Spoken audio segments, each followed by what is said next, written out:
A história de Adolf Hitler. Mundo oriental, mundo ocidental. Para onde seguirá? Este homem será o senhor do seu destino? Versão brasileira em Geddes, São Paulo. Adolf Hitler nasceu em 1889 na Áustria, perto da fronteira alemã. Ainda era muito jovem quando seu pai morreu. Já sabia que sua vida seria dura. Na época em que frequentou a escola, foi um estudante como outro qualquer. Quem poderia imaginar no que esse garoto se tornaria 25 anos mais tarde? Aos 19 anos, perto de obter seu diploma, abandona a escola e se submete a exames de admissão na Academia de Belas Artes em Viena, e fracassa.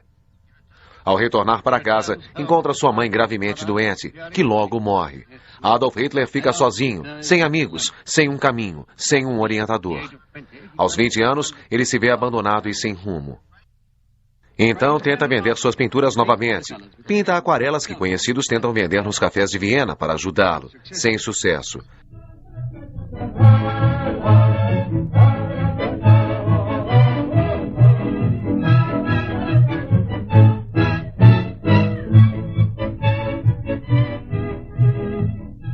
Então começa a fazer cópias dos grandes mestres e põe seu nome nelas. Desse modo consegue se salvar, garantindo uma cama para dormir durante as noites, nos abrigos públicos de Viena. Aos 25 anos, esse austríaco viu o Kaiser Guilherme II declarar a Primeira Guerra em 1914. O Kaiser promete: vou guiá-los a uma era de maravilhas.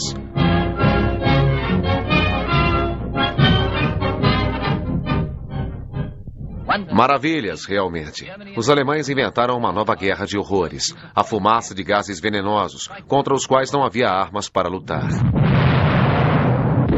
Assim como o lança-chamas, também alemão. E os alemães inventaram um ataque aéreo, um pesadelo legado a toda a humanidade.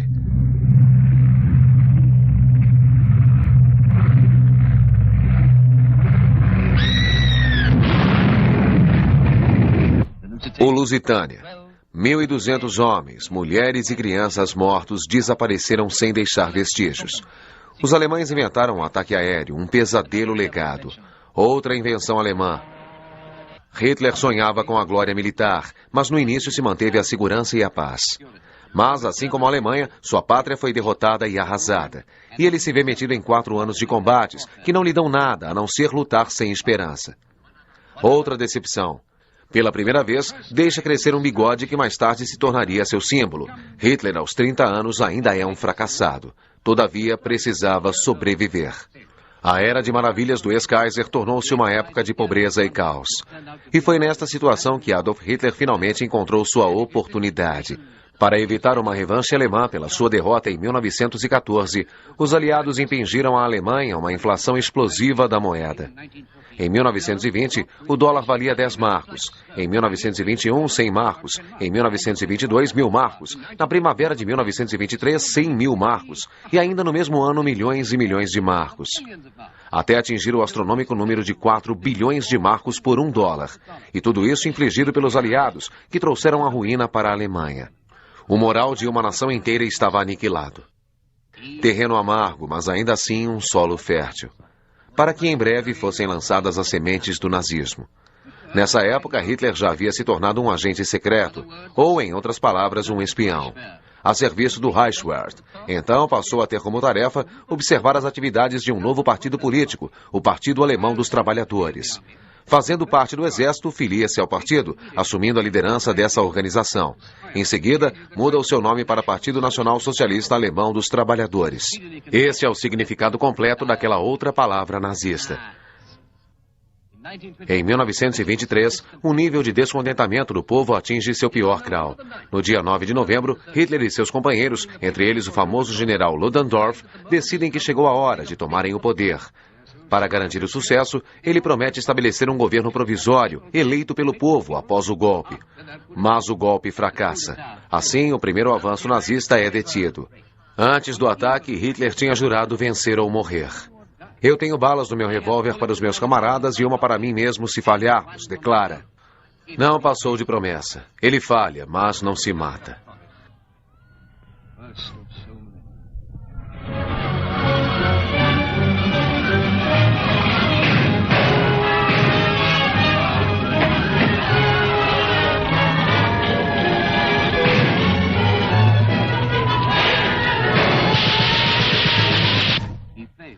Foge. Logo é pego e levado a julgamento.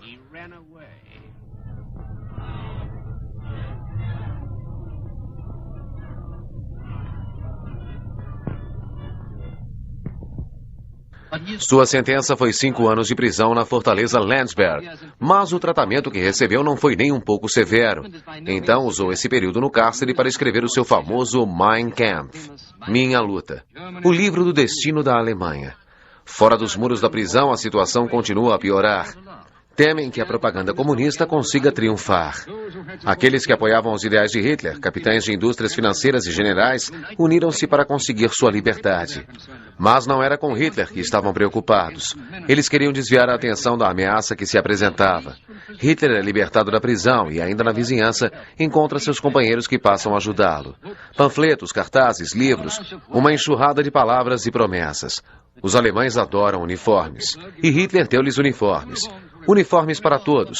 Uniformes para os rapazes, para as moças, para jornalistas, motoristas, trabalhadores. A todo vapor, assim era manufaturado o uniforme nazista. Os jornais eram requisitados para espalhar a nova doutrina. Os nazistas introduziram retratos de seus líderes nos maços de cigarro, e as fábricas onde os cigarros eram feitos pertenciam ao partido. As vendas de cigarros, uniformes, armas, insígnias e bandeiras geravam cerca de 70 milhões de marcos por ano. Tudo era lucro, tudo era do partido, o partido nazista. Como um mercador que vende um remédio para o medo, Hitler fez com que os alemães acreditassem que o partido nazista era a cura de todos os males. Ele prometeu tudo para todos. E durante todo esse tempo, as paradas militares cresciam mais e mais.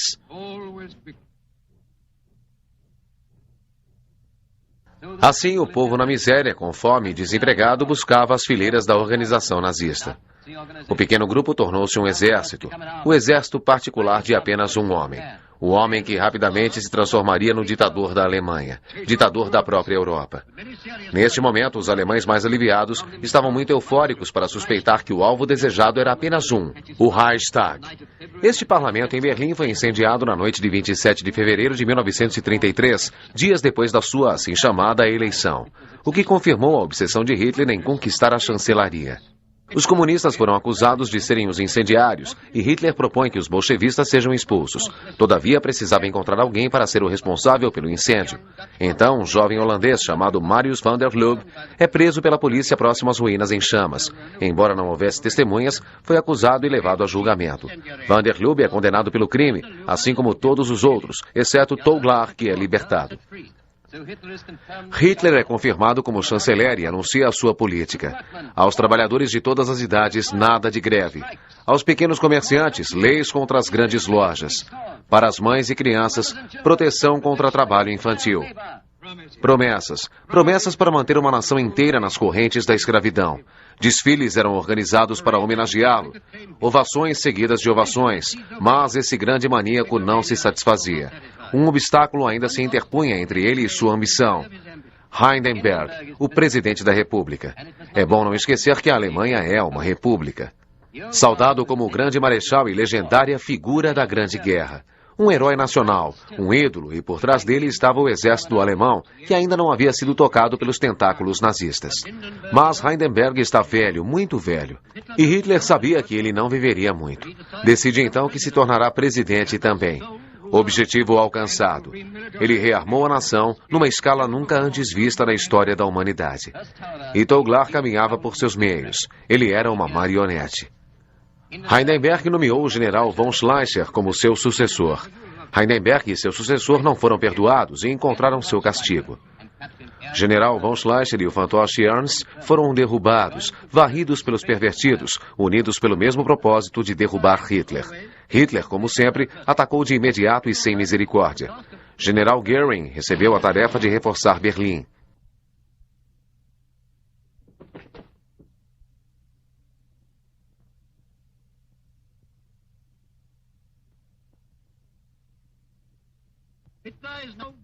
Agora, Hitler é senhor da situação.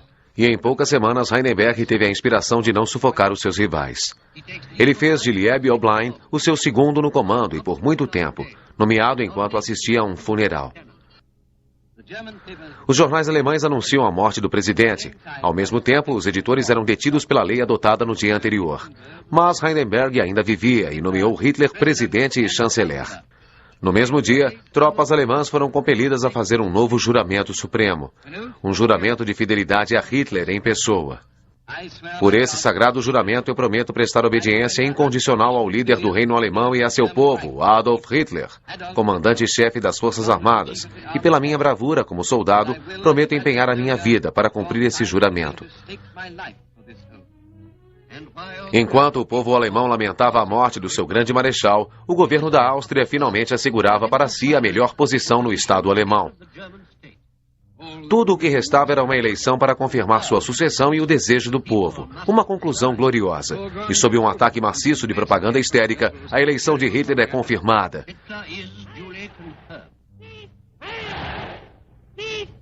Mais aclamações, mais ovações. Mas o público esperava por mais. Queria todas as suas reivindicações atendidas. De imediato, Hitler não pôde atendê-las, porém depois as atendeu. Impôs a postura neonazista e antissemita. Colocou em prática seus princípios de racismo, segundo o qual somente os arianos puros poderiam viver e propagar a raça na Alemanha. Divergindo dos ideais dos outros líderes germânicos,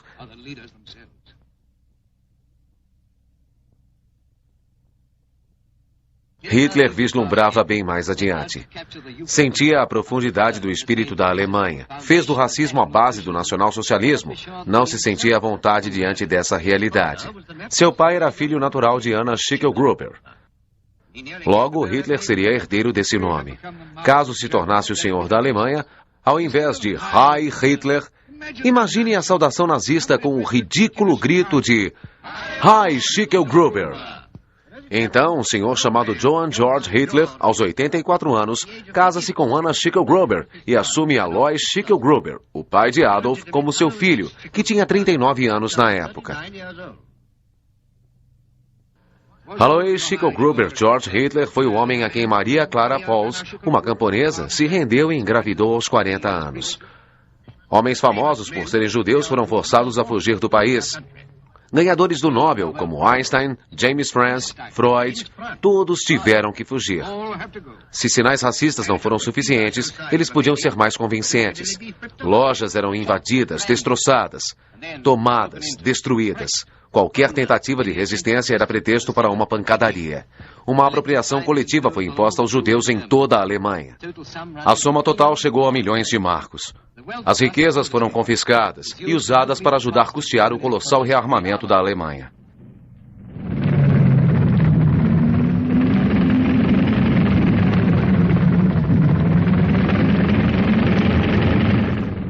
Mas nem todo o dinheiro era usado dessa maneira. Boa parte era para os bolsos dos líderes nazistas.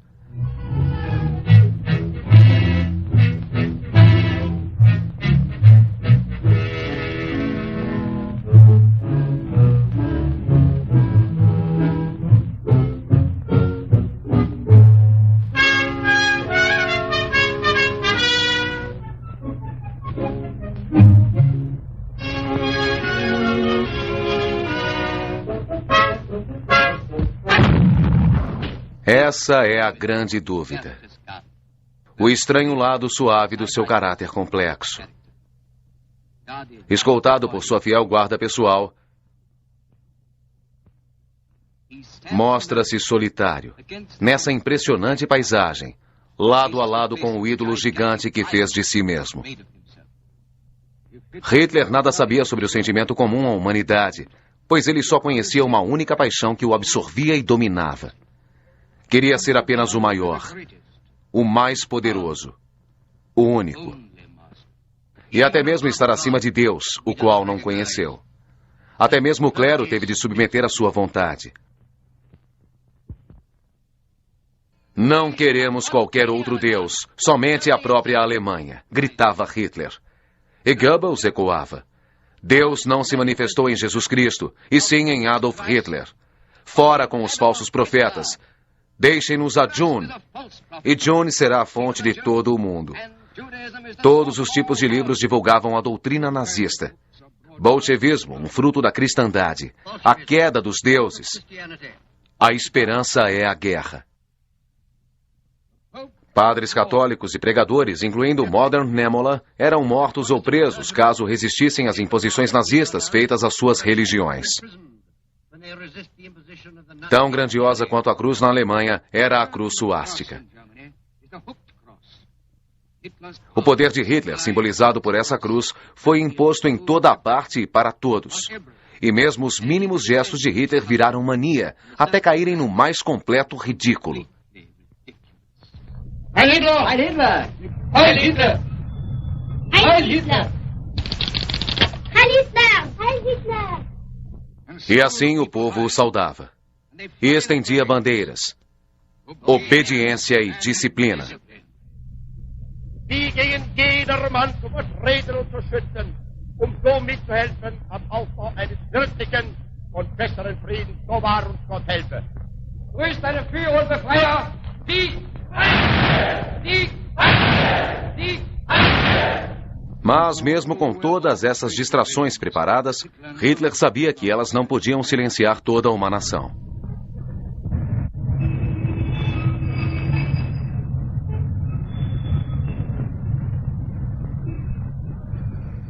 Havia aqueles que gostavam de alcançar, além dessa barreira viva, a máquina feita de entusiasmo. As únicas notícias que liam nos jornais eram as notícias nazistas. Era proibido ouvir as rádios estrangeiras. Os nazistas tentaram criar na Alemanha uma única opinião. Um único ponto de vista. A mente humana estava sendo aprisionada. A punição por ouvir as nações estrangeiras era severa. E como resultado final, a pena era a morte. Os próprios jornais alemães que anunciassem ou cometessem crimes desse tipo eram fechados por 3,5 a 5 anos. O crime era querer ouvir a verdade.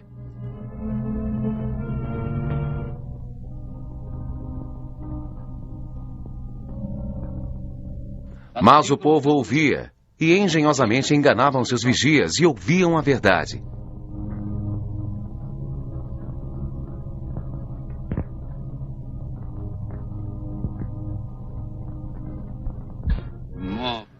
Hitler agora assumia o papel de herói nazista.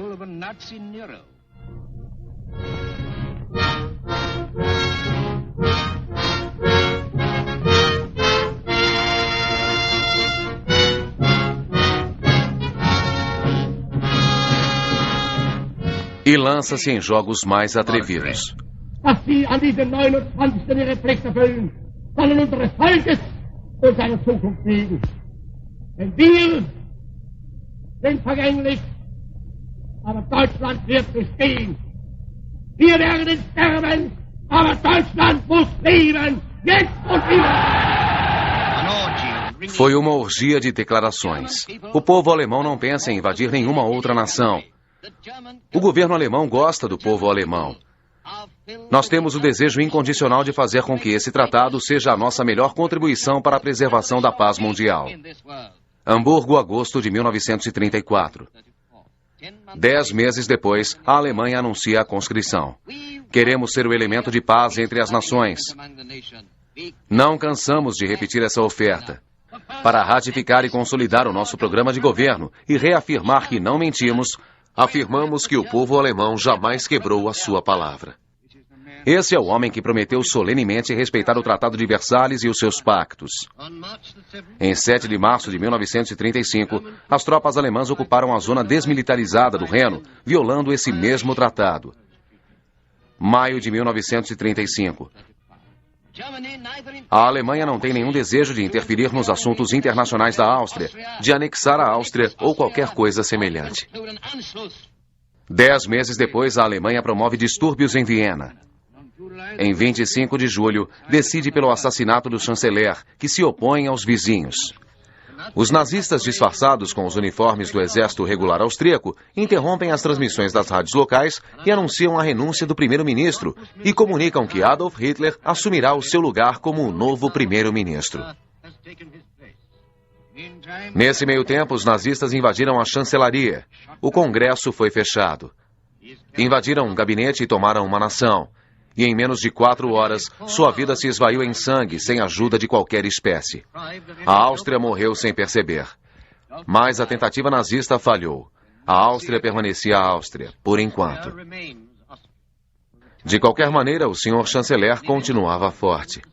Enquanto inocentes eram mortos, o arcebispo de Viena declarava: pela morte do nosso senhor, cercado por inimigos, a sucessão de eventos se intensifica. Após a Áustria, chega a vez da região dos Sudetas.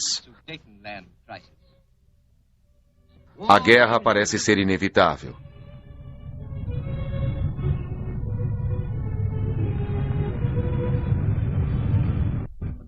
O Pacto de Munique estabelece um novo acordo.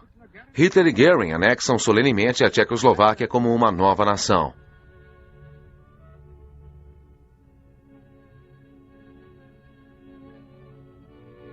Tchecoslováquia, entregue ao seu próprio destino, cede as terras da região dos Sudetas às tropas do Reich. O mundo respira aliviado.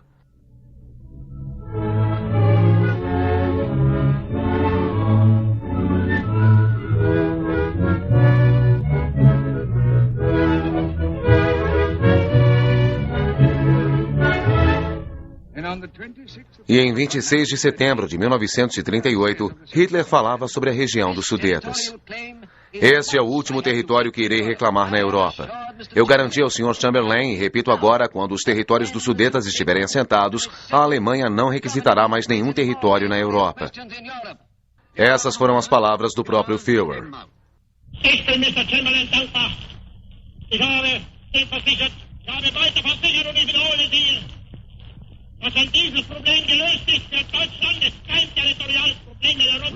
Em 6 meses, a promessa foi quebrada. A Tchecoslováquia deixava de existir. As tropas alemãs entraram em Praga.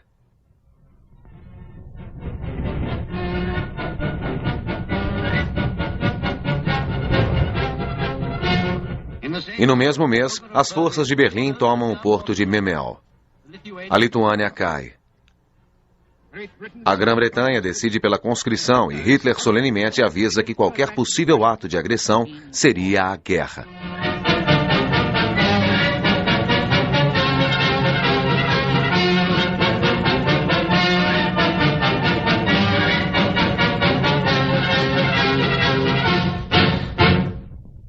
O tempo corre. Em agosto de 1939, aconteceria o ataque mais cínico de todos. 2 anos antes, Hitler declarou: entre a Alemanha e a Rússia há diferenças que jamais serão superadas. Mas von Ribbentrop chega em Moscou e assina um pacto de não agressão entre Hitler e Stalin. O espanto que percorreu o mundo logo se transformou em sofrimento. Tão paradoxal era essa súbita amizade entre os dois ditadores.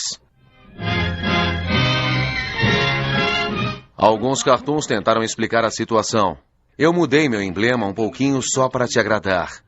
Não há nada de novo, Alteza. Hitler e Stalin escondem suas intenções de Catarina a Grande. A Alemanha estava tão espantada como todo mundo. Especialmente as pessoas mais velhas não conseguiam entender tão fantástica associação. Mas Hitler estava concentrado apenas nos jovens do futuro. Recrutados em tenra idade dentro da grande máquina nazista, eram as expressões da vontade de Hitler.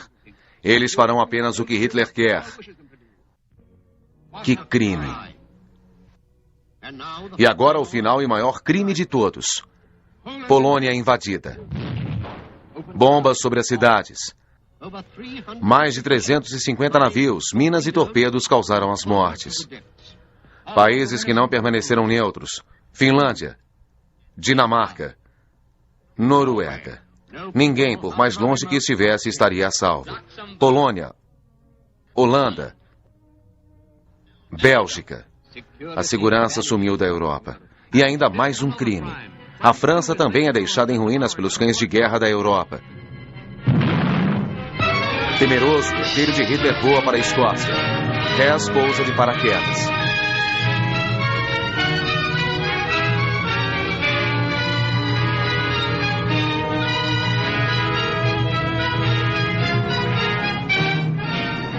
Por que Hess voou para as Ilhas Britânicas?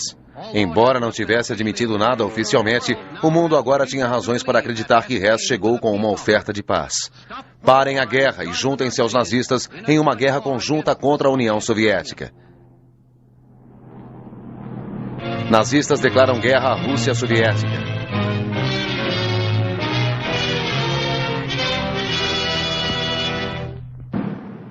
Hitler encara um novo inverno com guerra e fome.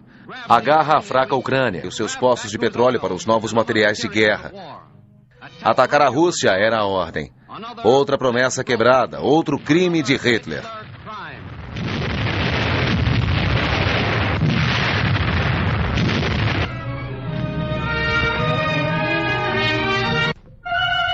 A suástica do Partido Nazista não existe hoje.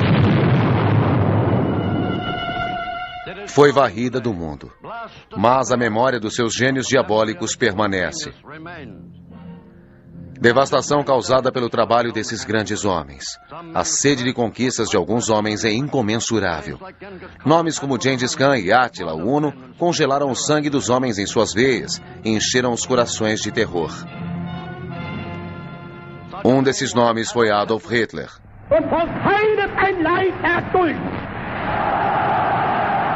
Que tipo de homem foi esse? Louco, ditador fanático do Terceiro Reich? Se alguém realmente conheceu Adolf Hitler, certamente foi a sua própria família. Essa é a irmã de Adolf Hitler.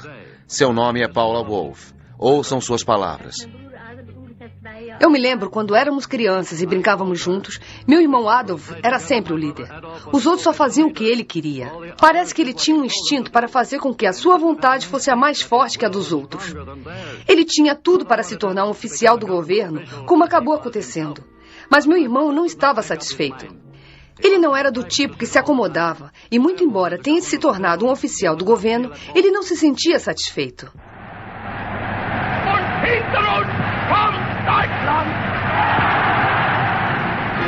Hitler nunca encarou ninguém.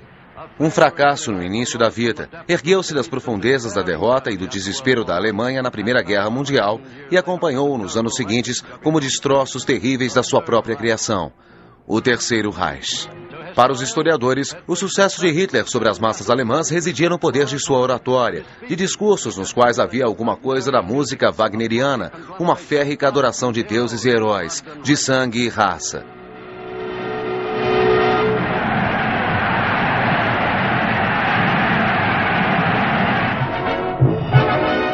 A tomada de seus rapazes em Kaiserville, na Alemanha, foi logo dita. Nas ruas da cidade, entre as multidões, as câmeras procuravam em vão pelos filhos, oficiais de São Patrício. Bem distantes estavam os sonhos de ser um poeta, um arquiteto, um artista. Mas tornou-se um pintor de paredes e quase sempre era um trabalhador comum. Durante a década de 20, o mundo nada soube sobre ele. 1914.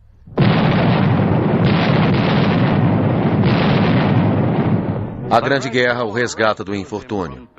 Era um tempo para os heróis de verdade. Um novo símbolo, a suástica ergue-se da negra derrota alemã. As pessoas filiam-se ao Partido dos Trabalhadores Alemães. O símbolo encanta Adolf Hitler. Como cabo, se destacou na guerra e seguiu os passos dos demais veteranos de batalhas, naqueles dias terríveis. Os pequenos desfiles desse antigo partido é agora uma nova força política, que se torna o nacional-socialismo ou Partido Nazista. Estamos agora em 1920 e Hitler assume a liderança do partido. 1923. Hitler e o general Ludendorff lideram um ataque à cervejaria em Munique. Hitler vai para a prisão. E o fanático Dr. Goebbels assume o partido. Do quartel-general em Munique, Goebbels grita que irá construir o Terceiro Reich com propaganda. Enquanto o desfile continuava, Hitler estava na prisão de Landsberg, escrevendo Mein Kampf, Minha Luta, a Bíblia do movimento nazista, a resposta a todas as misérias da depressão. Lutem, lutem! Julius Shelby, um recente seguidor de Hitler e companheiro de prisão durante os dias de uma Alemanha em desespero, relata: Eu digo que enquanto estivemos juntos como prisioneiros em Landsberg, Adolf Hitler passou o tempo trabalhando em seu livro Mein Kampf. À noite, durante o jantar, quando nos reuníamos, ele costumava ler vários capítulos de seu livro, discutíamos. Os participantes principais dessas discussões eram Hess, Goebbels e o Dr. Weber. Para nós, jovens, era como se fosse um treinamento, se assim posso dizer. Porque naquela época não sabíamos o que Adolf Hitler planejava fazer. Fora da prisão e agora um herói, um Hitler feliz retomou o controle do partido. A saudação fascista emprestada de Mussolini tornou-se parte do ritual, junto com as bandeiras e estandartes. Outros pontos em comum com os fascistas italianos foram construídos. Hitler e Rudolf Hess encontram-se com Mussolini em Munique, talvez procurando uma maneira de dividir seu poder. O antissemita fanático Julius encontra seu par e o terreno ideal é assentado para a cooperação entre fascistas e nazistas, antes mesmo de Mussolini voltar para Roma. Além dos padrões dos desfiles, discursos inflamados e rituais, existe um propósito diabólico. Hitler escreveu em seu Mein Kampf: os homens são animais de briga.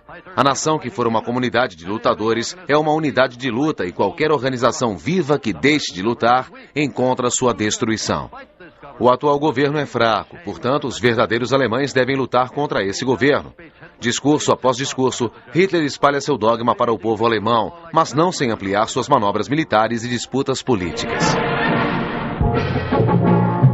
1928. Hitler tem 12 cadeiras no Reichstag alemão. Por volta de 1930, a depressão mundial se abate, sobra a Alemanha e Hitler agora tem uma aliada. Levas de desordens nascem pelas mãos dos nazistas e em 1932 controla 230 cadeiras. Violências e intimidações tornam-se parte de um padrão. Os jornais repletos de propaganda inflamada carregam suas mensagens. 1932. Hindenburg derrota Hitler pela presidência por uma margem bem estreita, mas o fim está próximo para ele. 3 de janeiro de 1933. Hindenburg se rende. Hitler é nomeado chanceler. E num desfile de tochas acesas, seus seguidores prestam tributo ao seu indiscutível senhor da Alemanha. As milícias do partido, as guardas de elite SS, as tropas de assalto SA estavam todas lá, espalhando terror por todo o país. Hitler agora tinha apoio dos grandes quartéis alemães. Colocando em prática seus planos delineados no Mein Kampf, o alvo de toda a educação e de todos os recursos era fazer um alemão se tornar um soldado.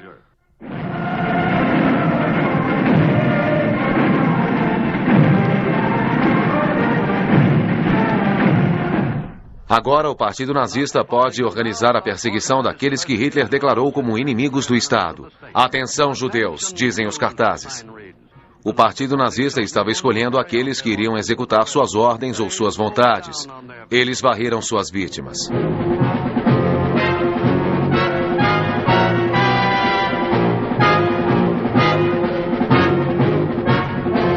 Milhares foram esmagados dia e noite. Hitler escreveu em Mein Kampf: somente a aplicação da força bruta, usada, contínua e implacavelmente, pode forçar a decisão em favor do lado que a apoia. No início de 1933, todo o material do Partido Comunista estava proibido na Alemanha. Após o incêndio do Reichstag, 4.000 foram mortos ou confinados em campos de concentração, atrás de cercas com arames farpados. Os camisas marrons e os camisas pretas uniam suas forças. Na época em que Hitler foi indicado como chanceler, o controle das polícias ficava nas mãos do presidente. Agora isso acabou.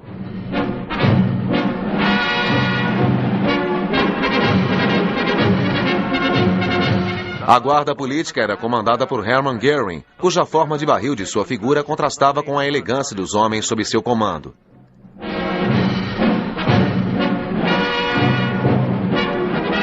Mas ninguém ousava entender ou questionar a vontade do Führer.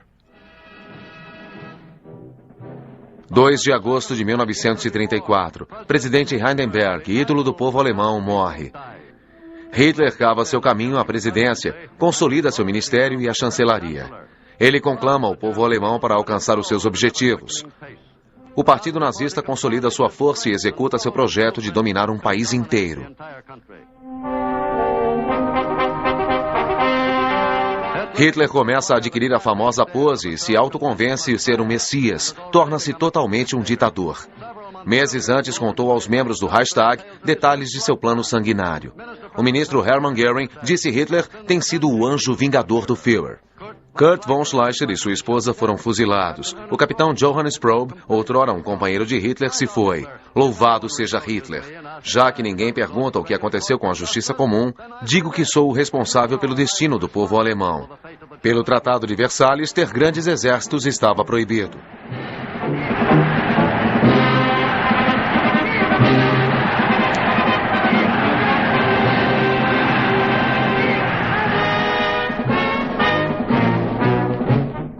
Por longo tempo, os nazistas tentaram camuflar esta proibição. Desde 1925, criaram a organização conhecida como a Esquadra de Proteção, que originou o Schutzsattenfeld. Havia o corpo de combate e o corpo de milícia do trabalho. Cada vila, cada aldeia, cada cidade aderia ao programa de treinamento para jovens se transformarem em soldados a serviço do Reich. Esses batalhões de trabalhadores estão empenhados em servir a Hitler nesses termos.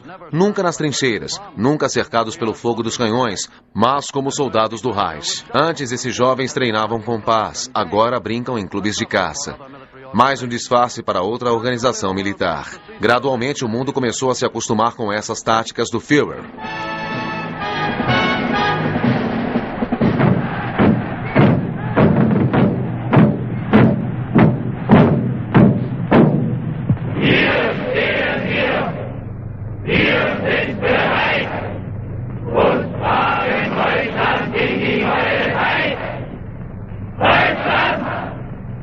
Kamerad, woher stammst du?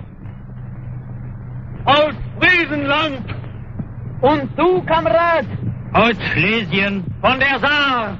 Ein Volk, ein Führer, ein Reich, Deutschland!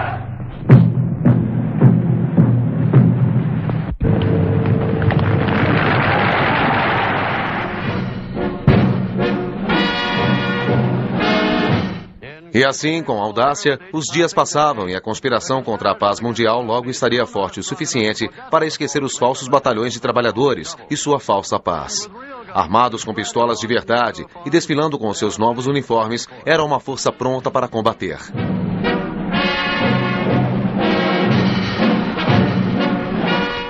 Cavalaria. Outra violação ao Tratado de Versalhes, o qual havia proibido sua formação, passa em revista diante dos especialistas.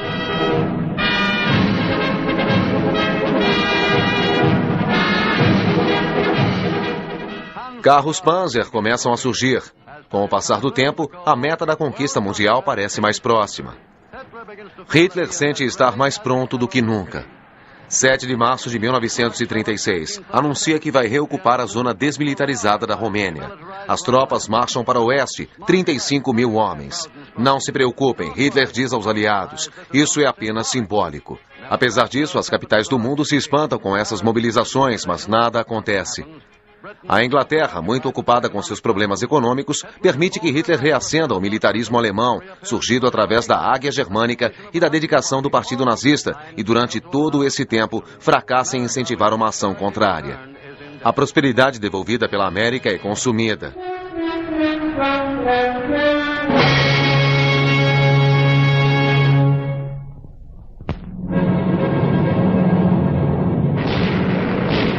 Em 1938, Hitler tem uma força aérea de 1.500 caças de primeira classe, tanques e carros blindados para suas ágeis divisões motorizadas e 10 milhões e meio de soldados treinados. 11 de março de 1938, o Führer faz o seu primeiro movimento através das tradicionais fronteiras alemãs. Invade a Áustria e em 2 dias o Marionete, o chanceler austríaco, proclama a unificação dos dois países. Outra carta diplomática nas mangas de Hitler, a ressuscitada marinha alemã, o pesadelo para as expostas rotas marítimas da Inglaterra. Japão, França e Itália assinaram o infame Pacto de Munique. Setembro de 1938. Com uma marcha, Hitler dobrou o contingente que permanecia próximo à Tchecoslováquia. Uma grande quantidade de munição forma arsenais do exército nazista, mais armas para as conquistas do Führer. O Pacto de Munique tornou-se um símbolo de apaziguamento e o mundo tentava adivinhar onde seria o próximo ataque. Agora a Rússia começa a se preocupar. Nada parecia ser suficiente para Adolf Hitler, cujo encontro com seu destino já estava marcado. O mesmo que em poucos anos tornara-se chanceler da Águia Alemã e agora fazia o mundo tremer novamente. Protegendo a França, a linha de defesa Siegfried era guardada por armadilhas antitanques e canhões. Mas a ação de Hitler seria a leste. Sim, a Polônia seria o próximo alvo. Como a Alemanha e a Itália assinaram um pacto militar, as divisões alemãs foram enviadas para as fronteiras polonesas e iniciaram suas manobras. O mundo, que aguardava por uma intervenção russa, ficou chocado quando Hitler e Stalin assinaram um pacto de amizade. Não demorou até o mundo reconhecer que as manobras realmente eram uma preparação para outra invasão de Hitler.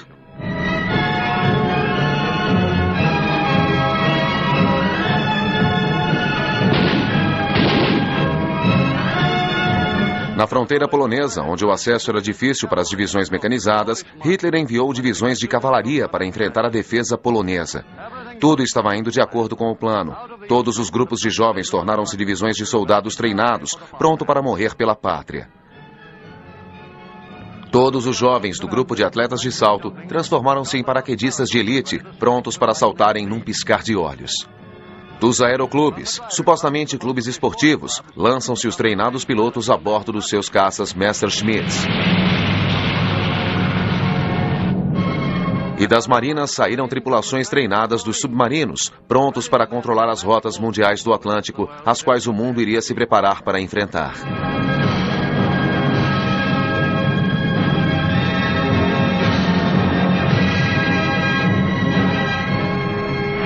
Sim, os grupos de jovens cumpriram o seu propósito no plano mestre nazista. 1º de setembro de 1939. As estações de rádio da Alemanha, divulgadoras de comunicados, aguardam por algo grande. Dentro de um dos seus estúdios, o ministro da propaganda, Joseph Goebbels, fala. As notícias chocam o mundo. A Alemanha invadiu a Polônia. Em 2 dias, França e a Inglaterra declarariam guerra à Alemanha. Da sacada da chancelaria do Reich, Adolf Hitler saúda o povo. Vamos cumprir nosso dever. Eles chocam e enfurecem os aliados com a invasão da Polônia. Lutas acontecem nas ruas de Danzig. Lutas desesperadas em toda a Polônia.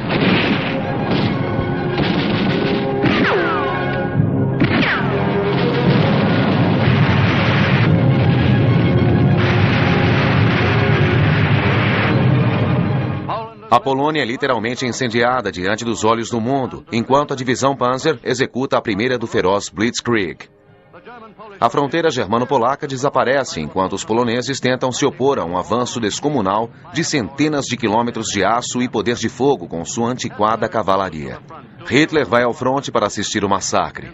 Em poucos dias, a nação polonesa é reduzida a cinzas inertes.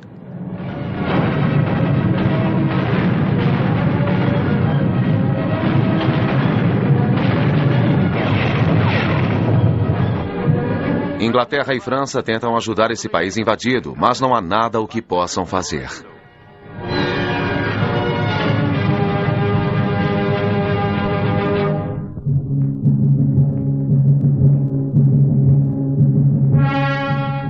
Antes das folhas de outono caírem, foi concluído o domínio da Polônia. O mundo agora sabe que está envolvido numa luta mortal contra um vagabundo e desempregado pintor de paredes que agora tornou-se um conquistador do mundo. O manipulador fanático já é familiar. Mas e quanto ao homem? Na Bavária, em Berchtesgaden, o homem Hitler construiu para si um esconderijo. Era um luxuoso mirante em uma montanha inóspita conhecida como Andersberg. Era aqui que ele recebia os tubarões e oficiais nazistas em particular. E foi aqui que seu amor por uma mulher cresceu e se tornou uma poderosa parte desta implacável e estranha vida privada. Eva Braun, ex-recepcionista em uma loja de fotografia dirigida por um fotógrafo de Hitler, Heinrich Hoffmann. Ele costumava aparecer mais cedo nas recepções particulares de Hitler no seu retiro das montanhas. Poucas pessoas sabiam da estranha fascinação que tinha pelas mulheres. Por causa dele, 3 já haviam tentado suicídio. Eva Braun entrou na vida de Hitler no início da década de 30, mas somente os seus amigos mais íntimos sabiam desse relacionamento. Mesmo depois do fim das festas, Eva sempre se mantinha nos bastidores do retiro de Hitler, o Berghof. Como toda moça muito jovem, ela esteve no Instituto para Mulheres, em Braunau. Hitler colocou-a sob a sua proteção em 1932, depois que tentou se matar. Com Eva veio a sua irmã Gretel.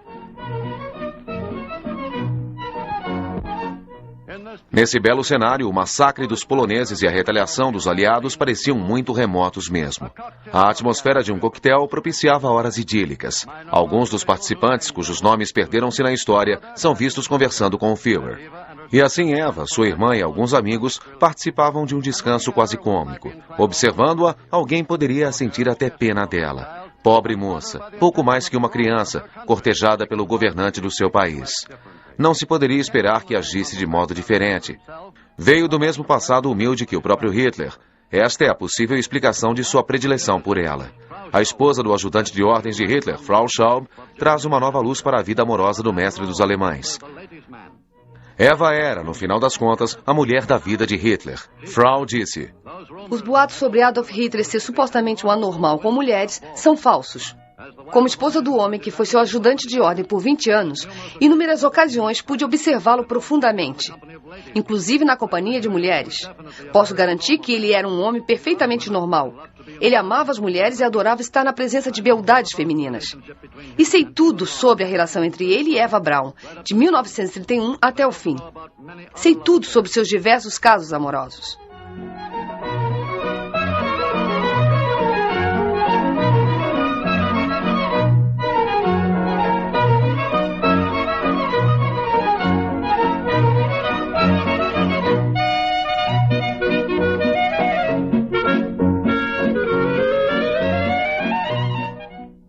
Eva foi vista pela primeira vez com Hitler nesta casa, em Munique, e depois no esconderijo de Berchtesgaden, após o término de sua construção. Ela era frequentemente fotografada com Hitler, raramente estava só em Berghof. Além da sua irmã Gretel, estava sempre acompanhada de amigas que o ajudavam a passar o tempo e a divertir-se. Uma espécie de equilíbrio, talvez, para a base de outros assuntos e considerações mais sérias.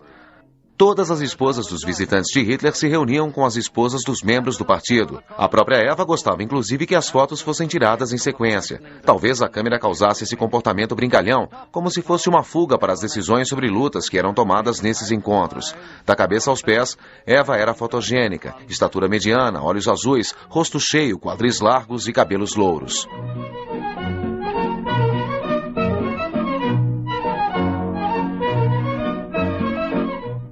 Não se tem registro de qualquer comentário de Hitler sobre sua namorada, e de outros se tem opiniões pertinentes.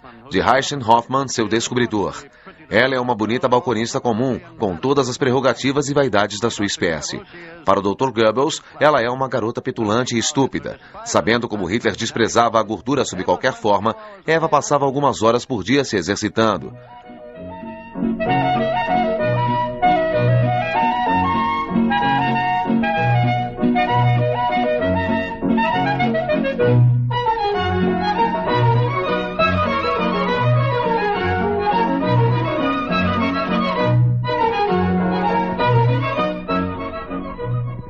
Naturalmente que Hitler consumia horas lidando com milhares de compromissos e obrigações e não era capaz de dar atenção que uma garota normalmente esperaria. Em algumas das anotações em seu diário, fala com raiva de Hitler, de sua negligência e de sua própria infelicidade. Ela também sente orgulho de ser amante do maior homem da Alemanha e do mundo. Então, ela não se importa mais em ser negligenciada por ele.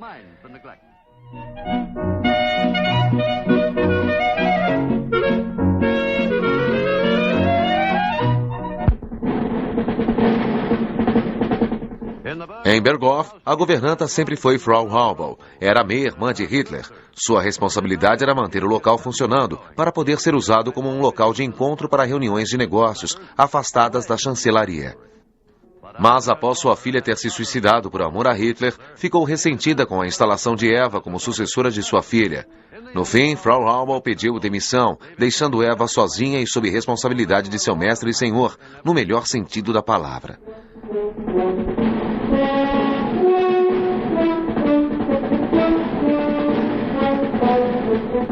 Com os anos, o guarda-costas de Hitler, o cruel Martin Bormann, transformou o Berghof numa segunda chancelaria que estava sempre à espera de convidados.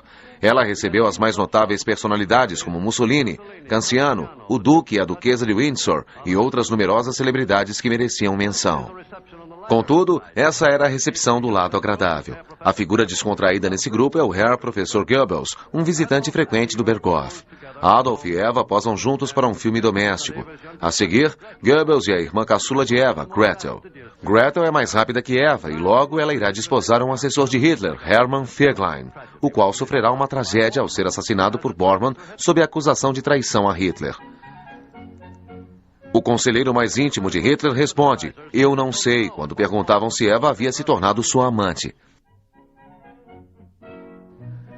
Enquanto o fogo da guerra se espalha, Hitler busca a companhia de Eva com mais frequência.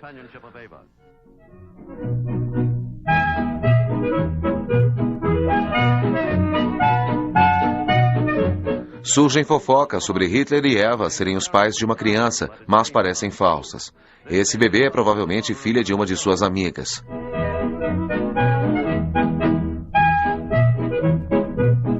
Aqui está Führer com bom humor.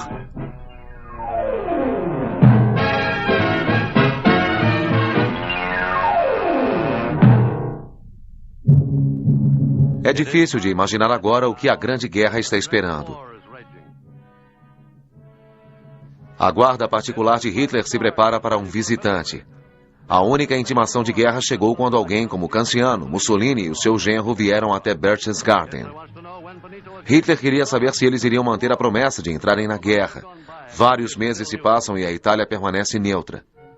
Mas esse assunto sério não interferiu nas brincadeiras e jogos de Eva Braun e suas amigas no seu balé aquático. O fato é que a Inglaterra e França se esforçam de verdade para encurtar a louca carreira do seu amante, e isso não parece com uma simples prática de mergulho diária.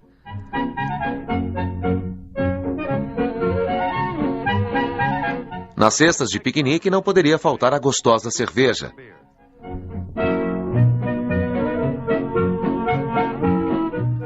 Outro episódio estrelando Eva com um elenco de coadjuvantes de líderes nazistas que visitavam Berchtesgaden. Talvez o fato de despojar as posses dos inimigos do Reich tenham feito eles se esquecerem das boas maneiras.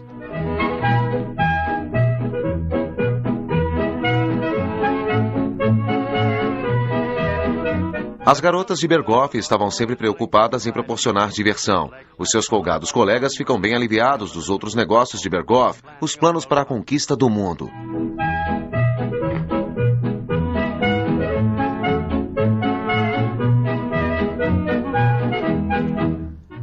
Mais um esporte aquático. Era a época do bote de borracha no Lago Bávaro, próximo a Berghof, e piscina para os visitantes da autodenominada raça superior. Bem diferente dos botes de borracha que flutuavam nas grandes áreas do Atlântico com suas cargas humanas lançadas ao mar pelos torpedos mortais dos submarinos de Hitler.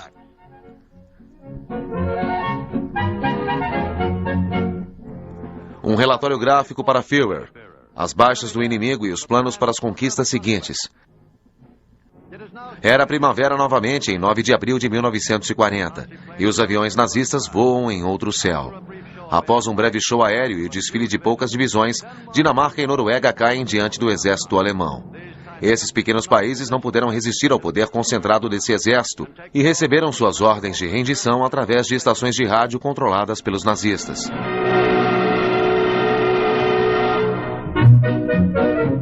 Mas mesmo a tentativa de Hitler em refazer o mapa da Europa trouxe poucas mudanças para Berchtesgaden. No esconderijo de Hitler parece que as coisas são sempre as mesmas garotas vestidas com os mesmos maiôs e sentadas nas mesmas toalhas, os mesmos esportes aquáticos no mesmo ambiente tranquilo, mas não inteiramente. A beleza das asas de uma borboleta é um fato fascinante, assim como um monte de outras coisas belas e alegres, mas as asas de uma borboleta são bem diferentes das asas de um avião de transporte. E aviões de transporte levam cargas mortais.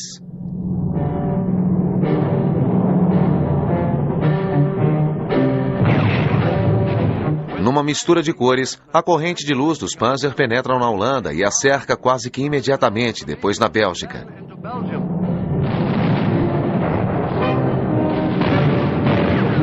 Os ingleses foram escorraçados de Dunkerque.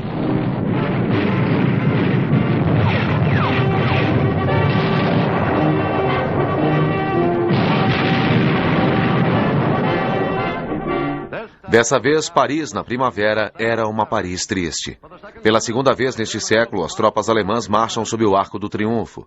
27 de junho de 1940, no mesmo vagão de uma linha de trem, na floresta de Compiègne, onde os alemães sofreram as humilhações de 1918, os franceses são forçados a assinar um infeliz armistício. Entre os alemães, houve congratulações em todos os lugares, e o Führer realmente se permite comemorar pela primeira vez, e quase dança de alegria. Após uma visita à Ópera de Paris, voltou ao Berchtesgaden. Ele passava mais e mais tempo no velho chalé familiar agora, esgueirando-se no caminho entre Berghof e a casa de chá que fora construída para ele.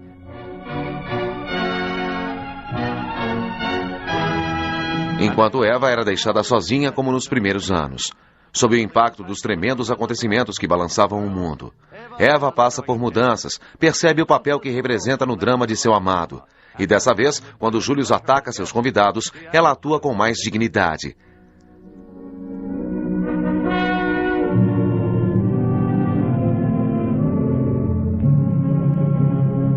Eva e Adolf parecem não sentir a mudança de humor dos tempos. E Eva ocupava-se, como de hábito, recebendo von Ribbentrop e Mussolini.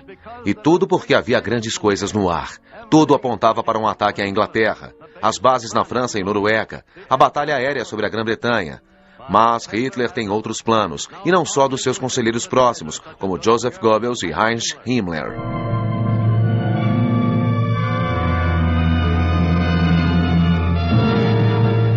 22 de junho de 1941.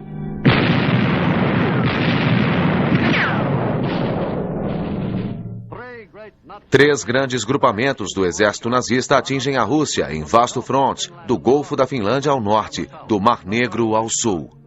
O mundo está em choque. Ninguém esperava por isso. Hitler e Stalin eram aliados. Tinham dividido a Polônia. Assinaram um pacto de ajuda mútua.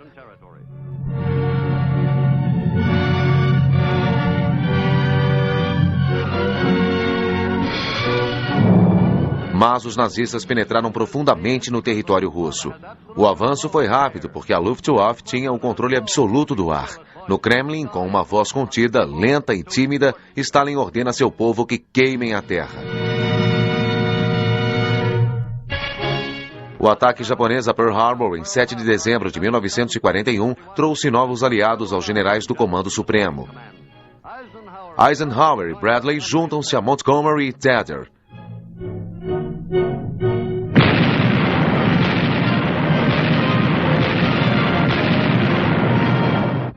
1942. Tropas americanas invadem o norte da África.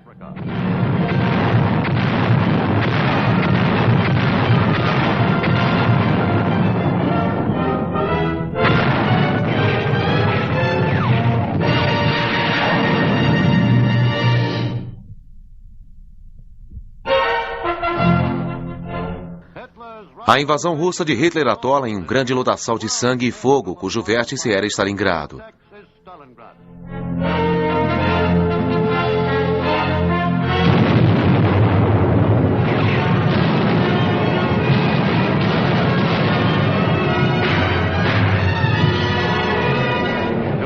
10 de julho de 1943.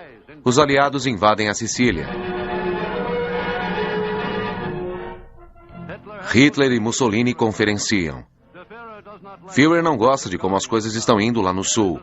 Há um ditado que diz: ditadores cavalgam em tigres dos quais eles não ousam desmontar. Hitler dá uma bronca no ditador italiano por causa da Rússia e percebe que seu exército está desabando. Eva ainda está nos bastidores do Berghof, fazendo seus exercícios sozinha, enquanto seu Führer luta com os problemas titânicos da guerra.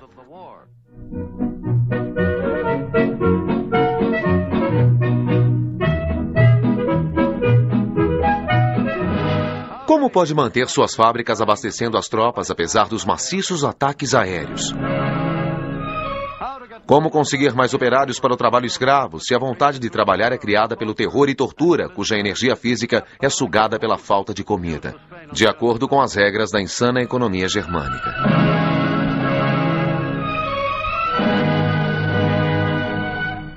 Não se pode esperar grandes produções de homens famintos que puxam, empurram e arranham uns aos outros por qualquer resto que lhes é atirado.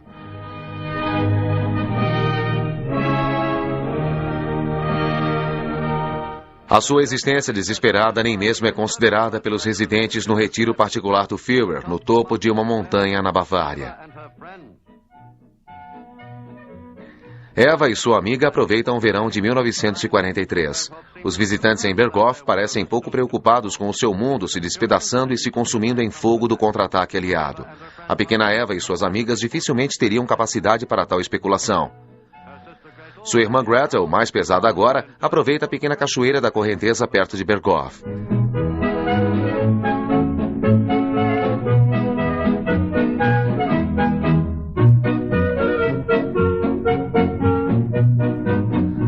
As garotas gostam de banhar-se aqui. Essas cachoeiras são muito refrescantes nesses dias quentes de verão. Mas os banhos nos campos de concentração alemães são em chuveiros bem diferentes. No lugar da refrescante água da montanha, os chuveiros despejam um mortal gás cianeto. Banhos mortais para os indesejáveis. Extermínio racial.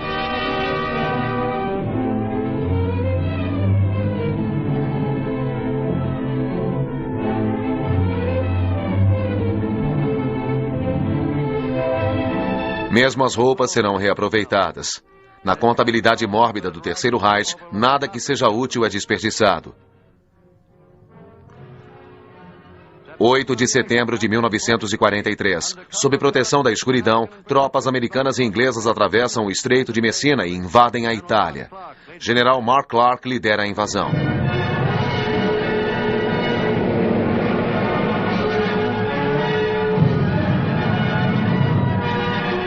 Eliminamos um ditador, Mussolini. Paraquedistas alemães o resgatam da prisão onde estava sendo mantido sob custódia preventiva, mas não para agradecer a Hitler, seu salvador. Ele viverá para ser pendurado pelos tornozelos numa praça pública de Milão.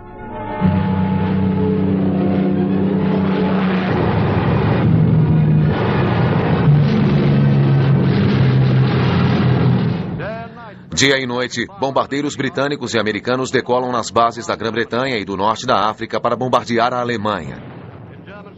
E na Alemanha, os bombeiros estavam constantemente ocupados pelos milhares de ataques aéreos. Foi em 1944 quando os aliados retomaram seu mais lindo controle aéreo. Aviões planavam pelo céu levando uma chuva de destruição sobre Colônia, Hamburgo e Berlim, varrendo campos de petróleo, estações ferroviárias e plataformas de lançamento de foguetes. Nunca antes uma guerra causou tamanha destruição nas obras humanas. A visão de Hitler para a conquista do mundo começava a desaparecer. Uma batalha em Monte Cassino, na Itália.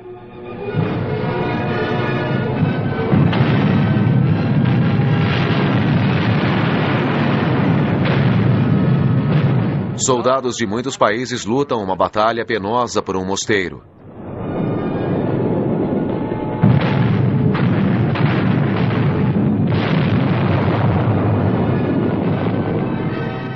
E eles o tomam e seguem para Roma.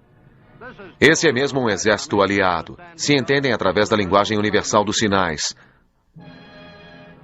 Aqueles que não conseguem entender são civis abandonados. Eles sabem pouco sobre o ditador maluco que causou sua miséria, especialmente as crianças. Ao longo das estradas esburacadas pelas bombas, procuram por abrigo. Agora voltemos a um dos últimos príncipes de Berghof. É aniversário do filho de uma das amigas de Eva, e com guerra ou sem guerra, ele merece uma comemoração. Mas mesmo em um aniversário, os problemas continuam a pressionar pesadamente a mente de um ditador. O cerco está fechando, mas tem de haver ainda uma atacada, um golpe de mestre. E então, os bombardeios. Dia e noite. Noite e dia. Esse é o pagamento que mereço por Varsóvia, Roterdã e Coventry? E para o menino que ganhou a festa de aniversário, como será a próxima? Se é que haverá uma próxima. –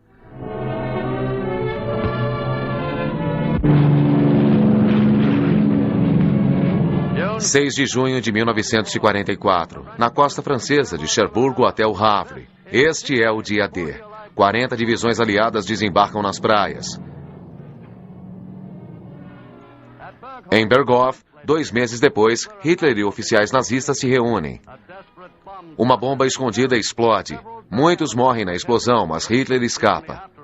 A única sequela foi um ferimento na perna. E Hitler declara: essa guerra é um dos complexos elementos que anunciam um novo milênio e que sacode o mundo uma vez a cada 1000 anos.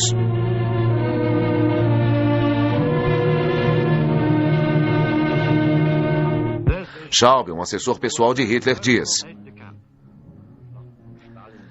o estado de saúde de Adolf Hitler piorou por causa das contrariedades no fronte, especialmente depois da batalha em Stalingrado. Ele não conseguia dormir, seus nervos pioraram e foi forçado a tomar remédios. Mas é preciso eliminar esses boatos. O seu cérebro estava funcionando perfeitamente bem até a hora de sua morte.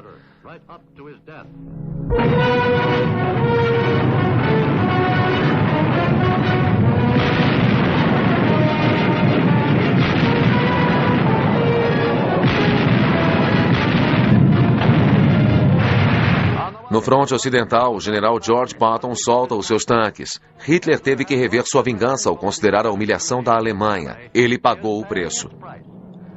Para o desesperado Hitler, a sua cachorra de estimação era um certo conforto. Fiel mesmo quando o perigo de vida assustou os seus ex-amigos. Ela foi treinada a obedecer seu comando.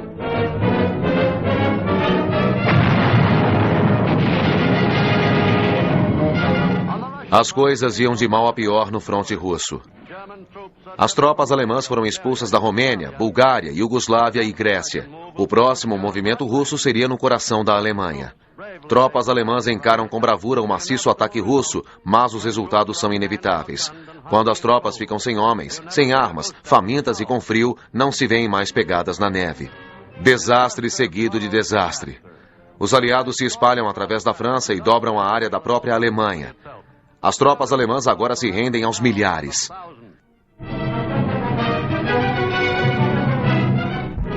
A bandeira branca da rendição tremula em todos os lugares. Os soldados americanos descem a suástica e em seu lugar colocam listras e estrelas.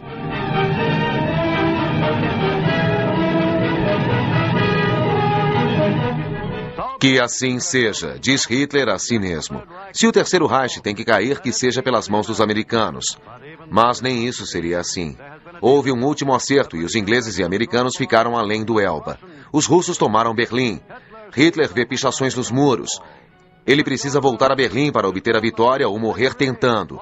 Então, ele e Eva Braun seguem até lá e refugiam-se na chancelaria. Lá os esperam grandes sacrifícios.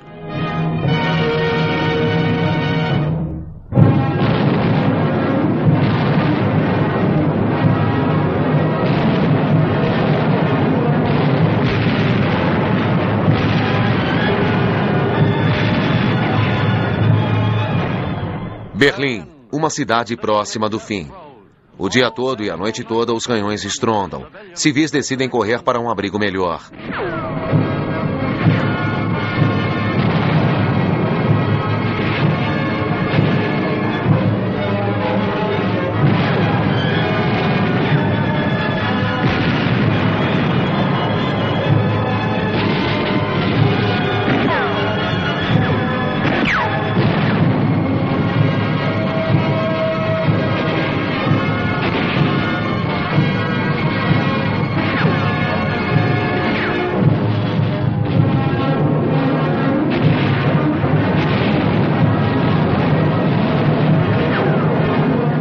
Depois de um tempo, se arriscam por um lugar melhor. –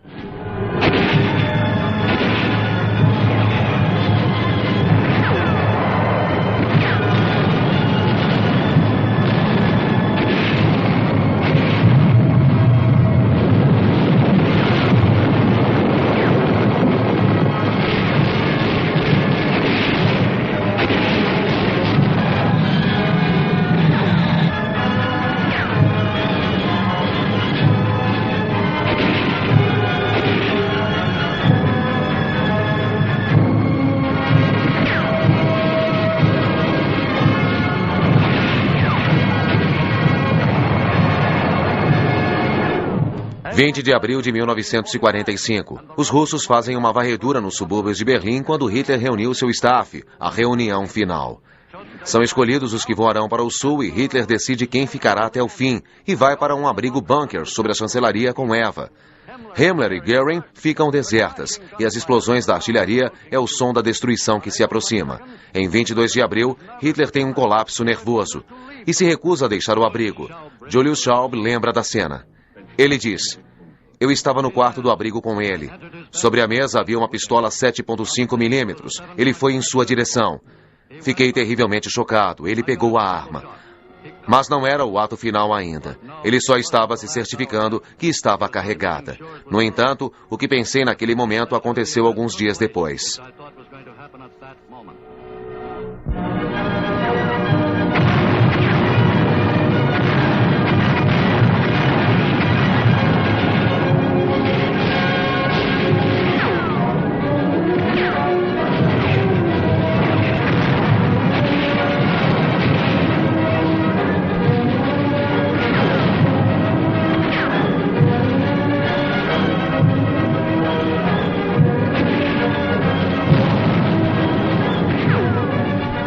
Assim que as defesas de Berlim foram rompidas, cápsulas de veneno foram lançadas contra as paredes da chancelaria.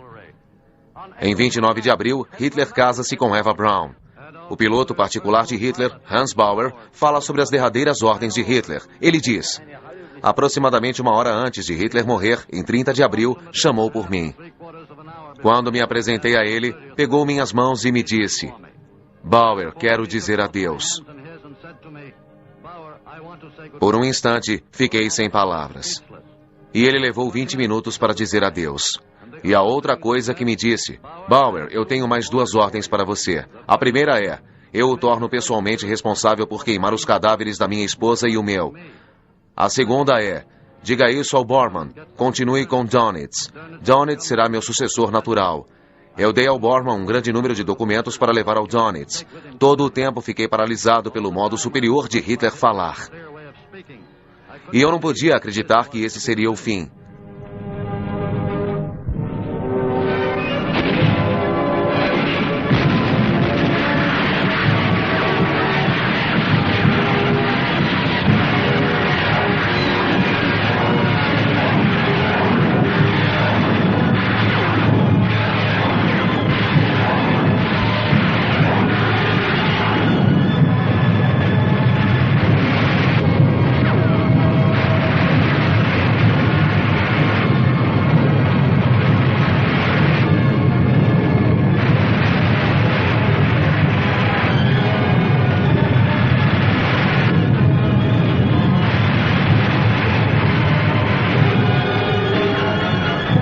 A flamejante capital nazista é tomada.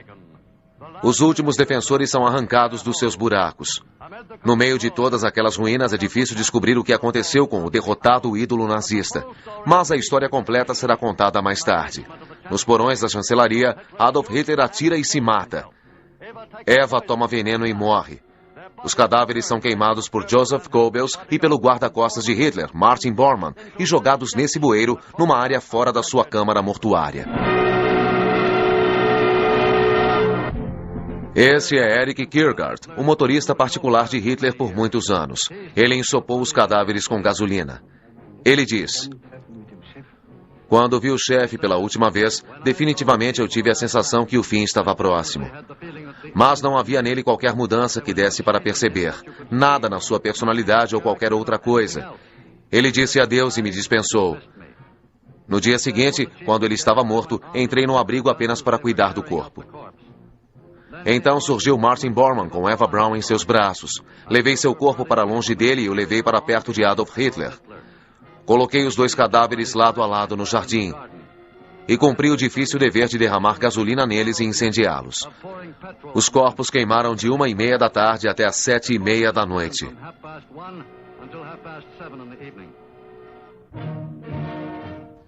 Joseph Goebbels atira nos seus 6 filhos e um guarda da SS atira na sua esposa e nele mesmo.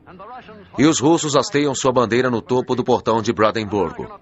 As tropas de ocupação americanas chegam do oeste. Estrelas e faixas são hasteadas. Os líderes aliados, incluindo os generais russos e americanos, assumem. O Terceiro Reich morre numa última catástrofe convulsiva. Os canhões disparam aleatoriamente. Os russos atiram em qualquer pessoa suspeita. Berlim, 4 de maio de 1945. Uma cidade de ruínas fumegantes que, assim como a Fênix, deverá ressurgir de suas cinzas. Adolf Hitler deixou uma marca em sua pátria que será lembrada por mais de 1000 anos. Pelos mesmos anos que disse o quanto o Terceiro Reich duraria. O lugar particular de Hitler nas montanhas, Berchtesgaden, compartilha com o destino de Berlim. O cenário de sua estrela, Eva Braun, foi destruído. Os atores deixaram o cenário para sempre. Os líderes nazistas estão mortos ou encarcerados. E a líder, a própria Eva, é um cadáver em decomposição, impossível de ser reconhecido. E o que dizer do ator principal? O operário de meio expediente que liderou o seu povo a uma conquista mundial, que tomou o caminho da violência, tortura, campos de concentração, câmaras de destruição em massa, responsável por outras destruições. Morto ou vivo, Adolf Hitler permanece como um símbolo da tirania. O pior dos tiranos, que não alcançou sua louca ambição, não se deteve nem mesmo com a servidão do seu próprio povo, mas deteve-se somente quando foi solta diante do mundo, na guerra mais cruel dos registros da história. A calma voltou à grande pátria do Berghof. Uma calma que, a despeito da cruel lição a ser aprendida da vida de Hitler, ainda não retornou ao mundo. O horrível espectro do homem carrasco do homem ainda habita em nós.